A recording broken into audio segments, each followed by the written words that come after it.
Welcome to the Real Estate Investing Club. This is the place everyday real estate investors gather to share their best stories, biggest insights, and favorite tactics to grow a portfolio of cash-flowing properties in today's market. Here's your host, Gabe Petersen. All right. We are back with another episode of the Real Estate Investing Club. It is Friday, as always, on the podcast. So we're bringing that Friday energy to you guys. And man, those cottonwoods are out in full force. My allergies are just killing me. And so if I sniffle or cough or sneeze or whatever during this episode, sorry. And if you guys have allergies out there, I'm in the same boat. So I feel you. But it's a good day because we have Kevin Dairaghi with us on the show. Kevin is from Restore STL out there in St. Louis. He does flips, he does rentals, and he helps people get into home ownership, which is, we'll get a little bit more into that in a second, but I'm excited to jump into this, Kevin. Thanks for hopping on the show. Yeah, Gabe, great to be here. Thanks so much. Absolutely. I told you before we got on here, we always like starting with stories. We like to hear how people got to where they are. So take us back to the beginning of your story in real estate and tell us how you got here. So probably like a lot of people, I did the American dream, which was like go to college, get a job.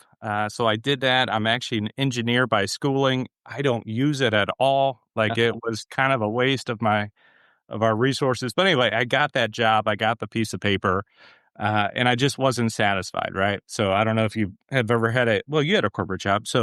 But in my world, my paperwork started to the left, and when I was done, it was on the right of my desk. And I was like, there's got to be something better here. So like any good engineer, I quit my job, moved to North Carolina, decided to start flipping houses. I got a coach, and it was awesome. I actually interviewed at it was like a Greek restaurant, like selling gyros. Okay. I just wanted friends, right? So I went, interviewed there. Turns out the boss was Greek. I'm Italian. We hit it off. I started working for him. I told him I was going to be in real estate. He's like, "Oh, I just bought my first rental." I was like, "Oh, I'll give you a bid." I didn't know anything. Ended up becoming friends. Ended up flipping houses. Learned a lot from him. But he wasn't quite the construction guy at that time. I remember we took out the kitchen wall. We put in this 2x6 wall. It was a Friday afternoon, right? Friday energy.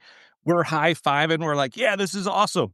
Boom, wall falls down. We're like, we don't know shit about construction. So it was one of those, we brought in another guy, and I ended up, I'd say I have two coaches, right? One taught me business and life. The other taught me construction. And it was kind of interesting, that dichotomy of how that happened. But started getting the first flips that you guys got into. You did the work yourself. You were swinging a hammer. I was. That is a hard way to go about it. Now, so here's the thing, Gabe. Like at that time, we didn't have the Facebooks and the YouTubes and all the stuff like we do now. I thought if I was going to be an investor, I needed to understand construction. I spent 10 years in construction. Swinging a hammer, being a project manager, being a general contractor. I was doing commercial, all the stuff, large developments in different places. So I've seen the spreadsheet type of construction. I've also swung the hammer, and I've had crews and all the fun stuff. But I got bit with the real estate bug, probably like a lot of people. But once I started figuring it out, like solopreneurs, do you guys talk about that? Just individuals going out starting their business. Yeah. So I was wearing all the hats. I didn't know how to scale up some of the stuff. So I was doing wholesaling. I was doing the couple rehabs as I went. Yeah. Things like that. So that's kind of how we broke into it. And then I'll just tell you the story. So I started having success, right? Where my marketing was, $500, $1,000, $5,000, $10,000, $20,000, right? Pay-per-clicks and all this stuff was going on. And I was like, finally, I made it, right? This is awesome. And it was just me wearing all the hats. My dad got pancreatic cancer, right? And that's not good. And basically my business started slowly just going down. Everything started melting away. It took 2 years, but I eventually lost my dad. But it basically took my company with me. And that's where I kind of realized that so much of business, like if you don't learn how to ask for help, So like my tenants in our podcast that you're going to be on, we talk about the most important real estate is between your ears. Your Mm, personal drives your professional, and it's all about relationships. And all this stuff comes from those low points in your life. mm, And this was one of those. Like I started getting on top, and then everything started melting away because I didn't know how to ask for help. I didn't know the words of "help me" or "can somebody help my business." At that time, my wife had the kids, we had the family. I couldn't ask for them because they were busy. I didn't have the community around me, the tribe or whatever it is to help, and it's one of those that just eats you up. yeah, And that's where so much of this, because we were talking earlier, you have the wife and the kids, right? That's stuff that fuels you to be successful professionally. yeah. Um, and vice versa. When life is good at home, you're more successful at work and Mm, vice versa. And that's why the personal drives the professional, especially when you're in sales or leadership. Man, if something's broken, it's really hard to show up for other people. yeah. Yeah, and that's I mean that's one of the hard things that we often don't talk about, especially on the show, because we're usually talking about our successes. But if you're out there and you're starting your own business, it is difficult, and it's not.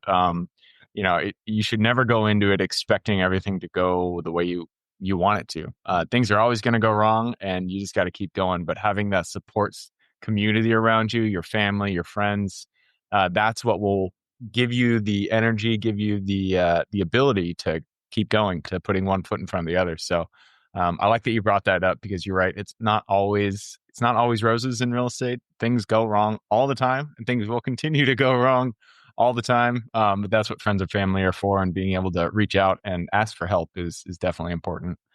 Um, so that was your low point. Tell us about like what brought you to where you guys are today. You've mentioned you're trying to help people get into houses. What's your strategy today? What are you guys buying? So after that, it took a little bit, right? But I teamed up with a larger group. And, if buying one house was cool, I bought two, I bought three. I had 10 rehabs going at a time. I had multiple crews, right? I had all the infrastructure. And you're like, I made it. This is awesome. And then you're like, I'm a professional, like adult babysitter. Like that's Yeah. what I do with my time. And I'm like, all the joy was kind of taken away from it. But I couple years of doing that really burns you out, and that's when I kind of flipped and I started doing more of the speaking and the teaching and the coaching and helping empower other people. So now I still have, now I have crews that I hire. They're 1099s, but I don't carry all that burden. But I work with people I know, like, and trust. And, the fact that I'm a large part of each of their businesses, my electricians, my GC, it's like, how cool is that? So now we flip houses, we buy them. I had all these rentals. And I actually had a split from a partner. A lot of people, when you get started, you want to be with a partner. Oh, this is great. Gabe and I are going to buy all these houses. But say you want to do one thing and I want to do another, or, what happens when a rental goes bad and you have to start throwing in money? Just awkward conversations, right? Mhm. And if they have kids and wives and they don't like having those conversations of, oh, he wants another, how much? Like, we got to do what? Yeah.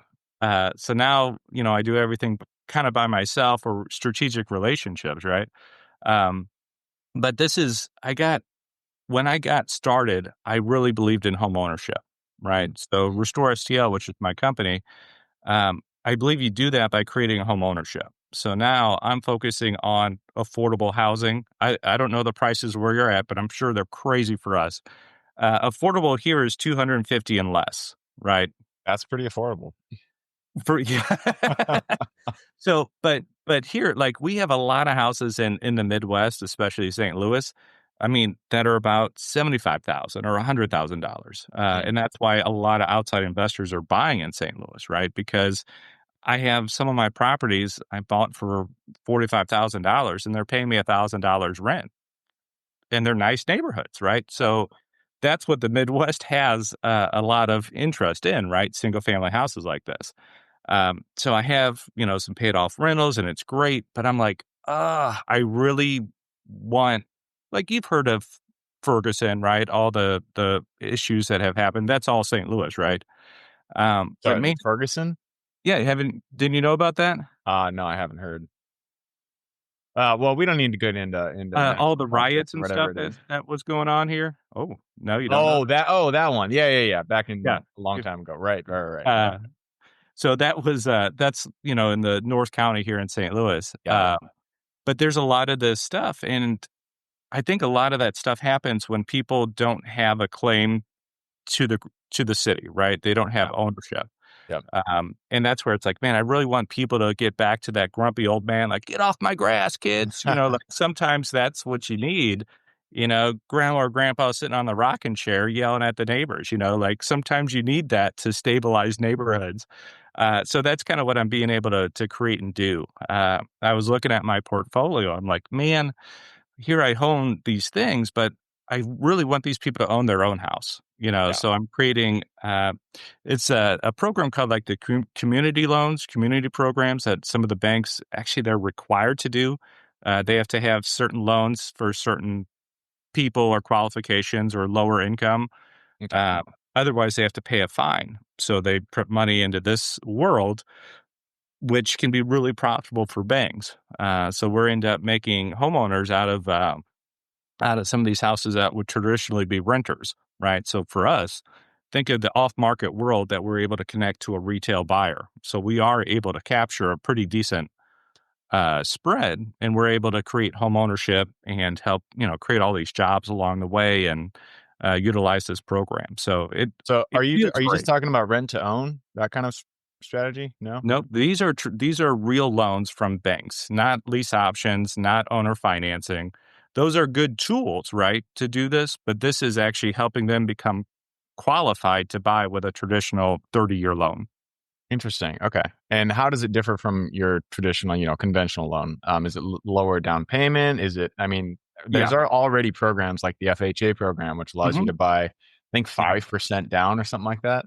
Yeah, Um, so I think some of these, it's if you could have like $1,500, oh, wow. That's like cheap. you're able to be able to get on the program because the Interesting. banks are encouraged to make some of these loans. Okay. Uh, And interest rates, I'm assuming it's just whatever the About the market same, rate is. yeah. But you realize these houses that we're talking about, these loans that they're picking up are maybe like 115, 120 Mm, for some of these. So banks don't jump up and down. The mortgage bankers aren't thrilled to be getting a lower commission on some of the stuff, right? Same with yeah. agents. But I am an agent. I am most of the time I am the owner, but it's also doing the right thing for the situation, and you're able to use some volume in other ways to be able to help out. So Yeah. it feels Yeah. good. No, I love the sentiment. I love the idea. I mean, I agree that having a stake in the place that you live matters. It makes you care about where the people around you, the place you're living in, a little bit more. So I really applaud what you guys are trying to do. I'm curious, from your perspective, from the investor's perspective, it still has to make sense financially. Otherwise, it's not a business. It's a nonprofit.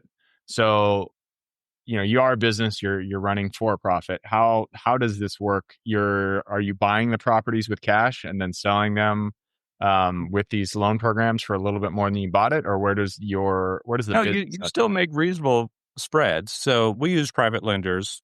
Is that what you use? Or I have a couple banks and lenders that work with me, lines of credit, et cetera, but we usually use private lenders. We buy a house. I mean, you guys have wholesaling, different process. So we buy from wholesalers, or I have a lot of referral based business. Mm-hmm. So people bring a lot of stuff to me.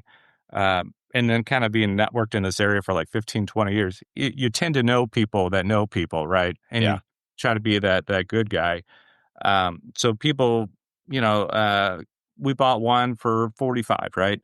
Mm. Um, Wow. Jeez. and yeah, Not that's what I'm even a telling you. down Like it's a payment for different these world here. houses. Uh, so 2 bedroom, 1 bath rents about $900 to $1,100 for some of these houses.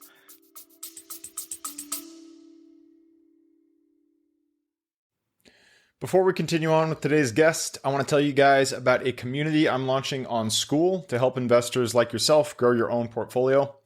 In this community, you'll get access to all the docs I use, all the systems I've built, everything I've used to grow my own portfolio, as well as instructions and guidance on how to get out there and find great deals, how to finance those deals, and then how to manage them for great returns. Since we're just launching it, the price will be set at a measly $20 per month, and whatever price you join at is the price you'll have for life. We will be increasing the price as the group grows, so if you're at all interested in growing your portfolio along other investors, now is the time to join. I will put the link somewhere in the bio or on our podcast website at therealestateinvestingclub.com, so if you are interested, head on over there. With that said, let's get back to the podcast.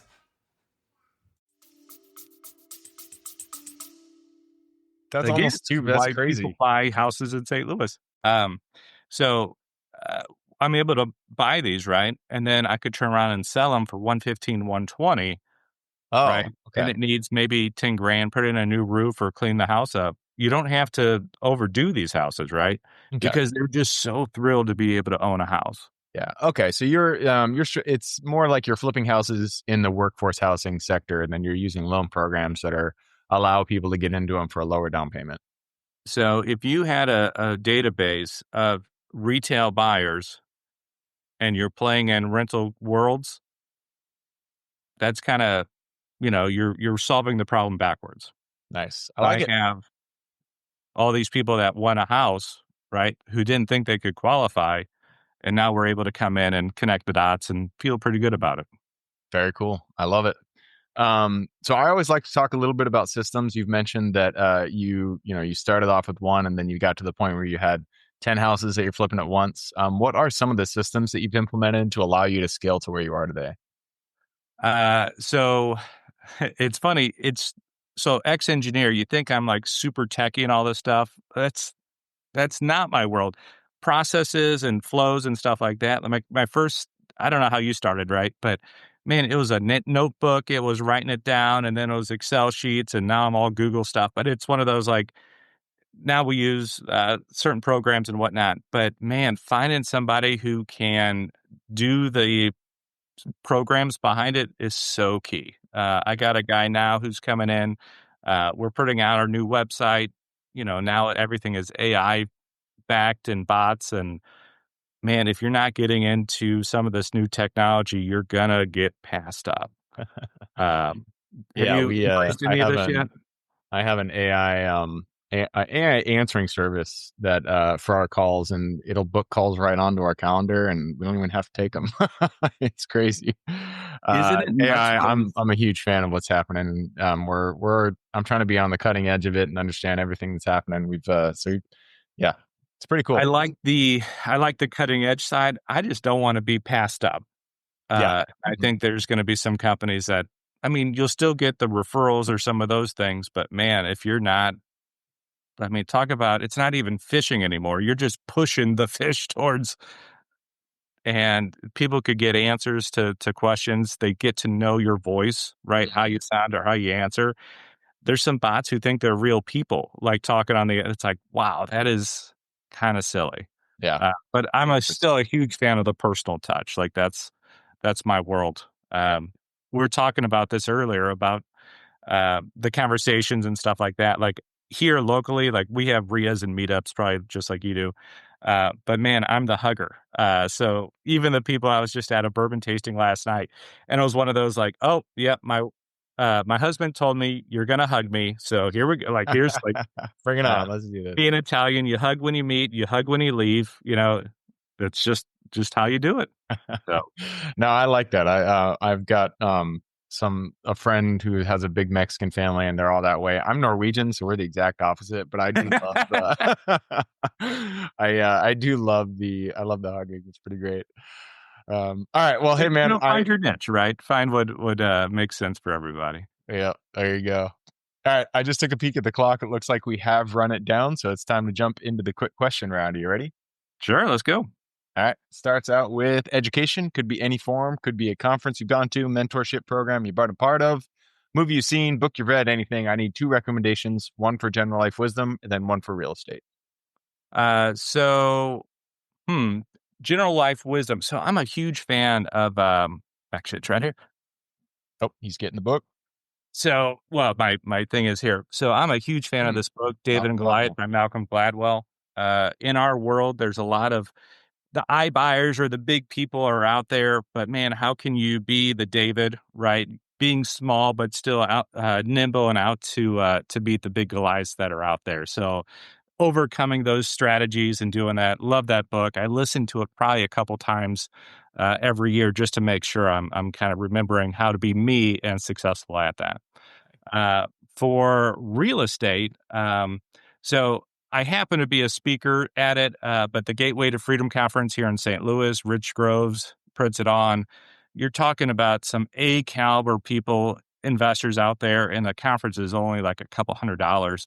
So it's a way of getting not only exposure to all these people's businesses and whatnot, but it's such a small price to really get close and intimate to some of these people. So Perfect. I love it. and I got that conference hugging each other. So like, it's kind of cool Perfect. to, You guys, yeah, you get add your characters connection. and There you things.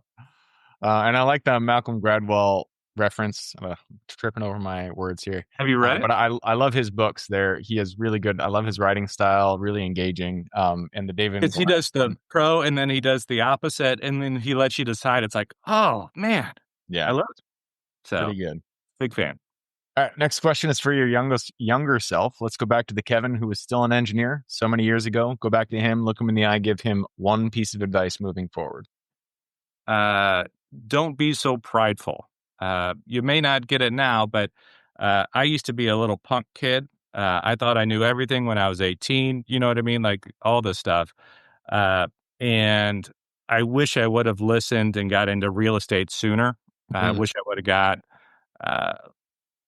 It was until my first mentor who taught me how to actually read and study and become better. But it just that happened, right? And find a mentor, whether it's in life, whether it's just virtual or whatever. Find somebody that you gravitate to, and then just learn and grow and suck up what they have. There you go. We're going to put that one more notch down for the I wish I got started sooner tally. Anytime one of the guests comes on and say they wish they got started sooner, I always like to pass it back to the listener, to you guys out there listening or watching this. If you haven't gotten started in real estate, 90% of the people that get on this show, they're professionals in real estate. They all wish they got started sooner. So this is pointed at you. You need to get started. Go out there, get a deal done. It doesn't matter what the deal is. Just pull the trigger. Anything. Go to St. Louis, get a house for $40,000, rent it out for $1,000. You will be glad that you did 10 years down the road. All right, that moves us on to the next question. This is about the U.S. It is a big place. There is a ton of opportunity out there. Give me the single metro, the single city, and if you say St. Louis, then give me the single borough in St. Louis that you're most excited about investing in today. So St. Louis is one of the meccas for outside investors coming in. I have a sister company, Cashflow Nation, where we actually connect outside investors with rental properties, right? Once you kind of know the areas, guys, we have plenty of these houses, right? And that's why a lot of people go to places in the Midwest, right? Memphis, Nashville now is huge. St. Louis is a big one. So I'm a big fan of St. Louis.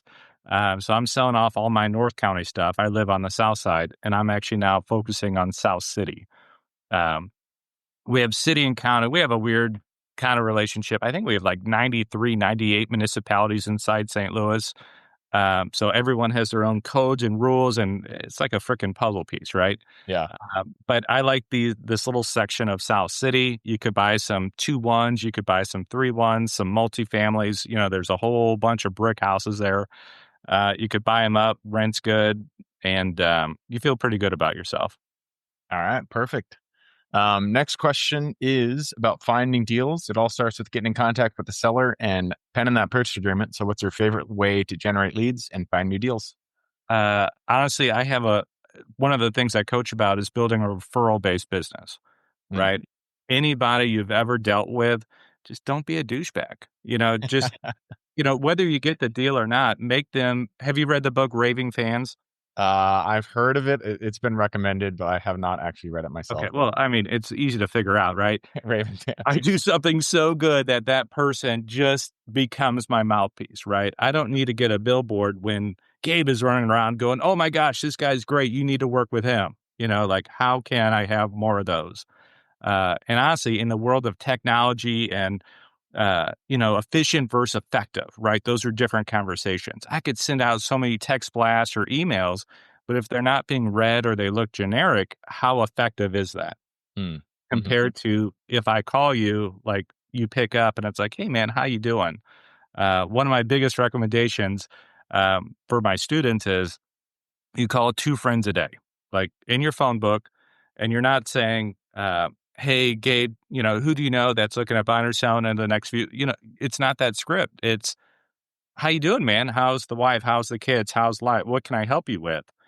Right. And then they're like, oh yeah, my neighbor has a house can you help my coworker? I didn't bring up real estate. I cared for the person. And it turns out that helps them be my raving fan anywhere else. So Nice, referral man. business is kind of key. I like that. Call 2 friends a day. It's something I wish I do.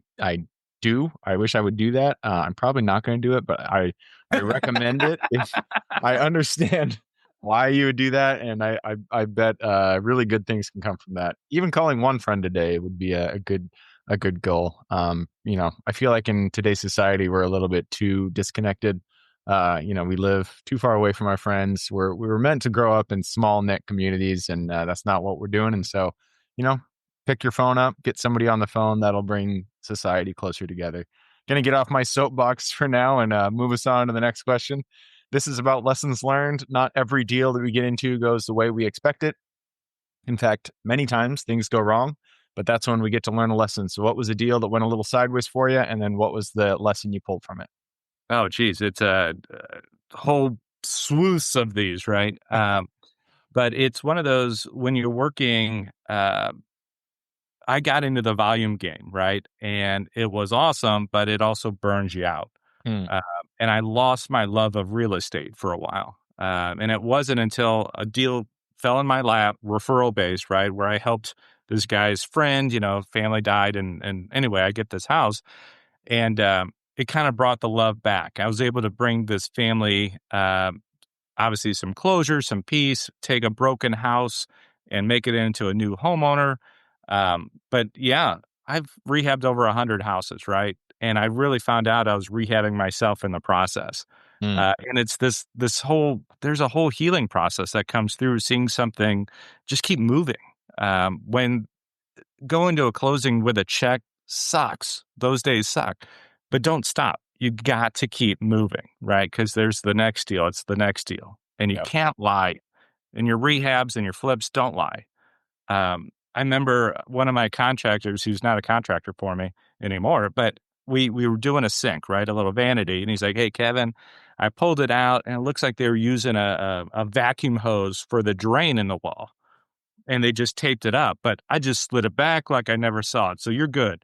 I'm like, what are you, an idiot? Fix that. Just fix it. Like, you're right there. It's $10. Like, I'll pay you more, but don't you ever do that again. Like, if you know something's wrong, fix it. Mm. You see it. Don't lie. Yep. And a lot of people do. And, it's okay. You don't have to do A+ work every time, especially on lower houses, but make it safe. You don't want it to burn down. You don't want water. Like, just make it right. Yeah. So. Yeah. And I mean, that's a good point. Any property you buy, safety should be the absolutely number one concern. In fact, we just had to spend $40,000 to cut trees down in one of our mobile home parks. But it's a safety concern because, limbs can fall. And so you just gotta, bite the bill and get it done.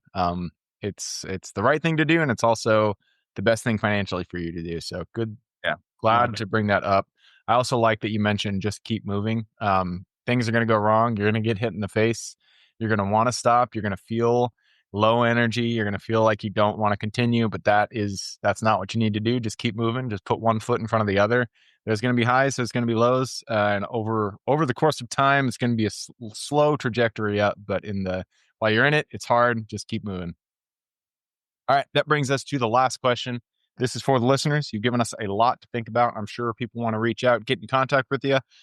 This is a 2-parter. Where can they find you? And then what can they expect when they reach out? So if you want to understand a little bit more what I talk about, the podcast is great. It's called The Kevin Dairaghi Show. I just happen to have a couple things. I just had my birthday, Gabe. So it's kind of funny. My wife said, thanks. Well, I mean, so my wife sets up each kid. I have 3 boys. they give me a jar of olives. I love olives, right? Italian. And they gave me one of my own shirts. So I opened one. I'm like, oh, this is awesome. I opened the next. I'm like, oh my gosh. And I ended up with a bunch of my own merchandise. So I'm like, oh, that's funny. But I mean, I got other stuff, but I just really liked what we did there. But the Kevin Dairaghi show, we talk about real life, real estate. We have our highs, our lows, but we really need to make sure we are investing in ourselves because real estate is an amazing tool. But it's just that it's a tool. And if you don't know how to use it or you give it too much, it could take your life away, but it could also give you an amazing life. You have to learn that balance. Yep. And probably just like you see some incredibly successful people, or at least that's what they show you. But then what is broken or what are they missing on the backside? So I kind of believe a little bit in that balance and being able to, or at least recognize, hey, I'm doing a sprint. But once this is done, I'm going to pause to make sure I make it up to friends, family, kids, etc. Yep. So if people want to get involved with your show, if they want to listen to it, where do they go? So it's on iTunes, Spotify, YouTube, Instagram, Facebook, all the places, right? It's just my name, email is kevin@kevindairaghi.com. I hired 5 people, Gabe, to come up with a name, and this is what they gave me. So I'm just saying, I didn't come up with this. And if you guys are curious how to spell Dairaghi, it is Dairaghi. So just search Kevin Dairaghi with that spelling in all of those platforms. You'll find it. We will also put the links in the show notes. So if you guys want to click a little more in the description, it'll pull down that full description. In there, you can find Kevin's links. All right, man. That wraps it up. Thank you very much for hopping on the show. Hey, thanks, Gabe. Thanks so much, everybody. Absolutely. For everybody who's with us today, thank you guys for showing up. You are the reason we do this. So if you guys have any questions whatsoever, reach out to me, Gabe at therealestateinvestingclub.com. If you guys want to support the show, just leave us a review. And if you guys want to get involved in our community and learn a little bit more about real estate, check out the school link. It should be in the show notes as well. Other than that, I hope you guys have a great week. Keep rocking real estate, and I look forward to seeing you on the next episode. All right, before I officially sign off, I have a quick announcement to make. If you're interested in becoming a passive investor in one of my deals, my own company, Kaizen Properties, is looking for capital partners for our upcoming projects. We invest in what are known as recession-resistant assets, mainly self-storage facilities, mobile home and RV parks, and industrial properties. If you're interested in investing and would like to learn a little bit more about my company, our investing criteria, and some of the previous projects we've done, go to the Real Estate Investing Club podcast at therealestateinvestingclub.com and scroll all the way down to the bottom of the page. Click on the Invest With Us button. That'll pop up the investor form. Fill that out, and we will reach back out to you as soon as we can. Or if you prefer a little bit more of a personal touch, you can reach out to me at gabe@therealestateinvestingclub.com. So really, that is it. Again, it was a pleasure hanging out with you guys during this episode, and I look forward to seeing you on the next episode.